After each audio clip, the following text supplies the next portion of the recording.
அண்மை செய்தியை பார்க்கிறோம். மத்திய அரசு உயர் பதவிகளில் நேரடி நியமனம் என்பது சமூக நீதி மீதான தாக்குதல் என்று முதலமைச்சர் மு.க.ஸ்டாலின் பதிவிட்டிருக்கிறார். நேரடி நியமனம் எஸ்சி/எஸ்டி அலுவலர்களுக்கான வாய்ப்புகளை பறிப்பதாக இருக்கிறது என்றும் முதலமைச்சர் மு.க.ஸ்டாலின் தனது எக்ஸ் சமூக வலைதள பதிவில் கூறியிருக்கிறார்.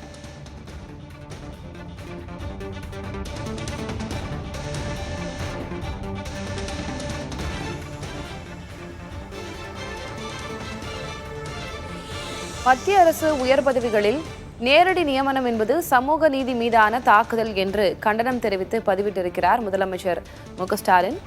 மத்திய அரசு இந்த போக்கினை நிறுத்திக் கொள்ள வேண்டும் என்றும் அவர் தனது பதிவில் குறிப்பிட்டிருக்கிறார். கிரீமி லேயர் முறையை முழுமையாக ஒழிக்க வேண்டும் என்ற அம்சத்தையும் குறிப்பிட்டிருக்கிறார். 4 அம்சங்களை வலியுறுத்தி தனது பதிவில் விளக்கியிருக்கிறார் முதலமைச்சர் மு.க.ஸ்டாலின். கூடுதல் விவரங்களை வழங்குவதற்காக செய்தியாளர் ராஜ்குமார் இணைகிறார். ராஜ்குமார், நேரடி நியமனங்கள் தொடர்பாக, அதே போல கிரீமி லேயர் தொடர்பாக, அப்புறம் காஸ்ட் சென்சஸ் எடுக்கணும் அப்படின்றது தொடர்பாக முதலமைச்சர் மு.க.ஸ்டாலின் சமூக வலைதள பதிவிட்டிருக்கிறார். என்னென்ன அம்சங்கள் அதுல வலியுறுத்தி இருக்கிறார், விளக்குங்க.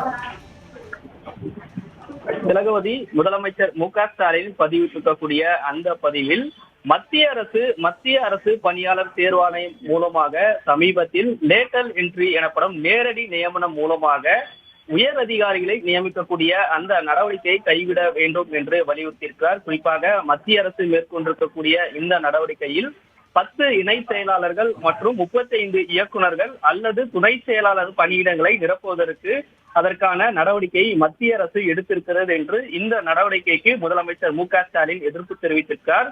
மேலும் லேட்டல் என்ட்ரி மூலமாக சமூக நீதியின் மீதான நேரடி தாக்குதல் நடத்துவதற்கான வாய்ப்பு இருக்கும். குறிப்பாக எஸ்சி/எஸ்டி மற்றும் ஓபிசி மற்றும் சிறுபான்மை அதிகாரிகளின் மீது அவர்களுடைய தகுதி வாய்ப்புகளை பறிக்கக்கூடிய நடவடிக்கையில் இந்த புதிய நடைமுறை இருக்கும் என்று முதலமைச்சர் மு.க.ஸ்டாலின் விமர்சனம் செய்திருக்கார்.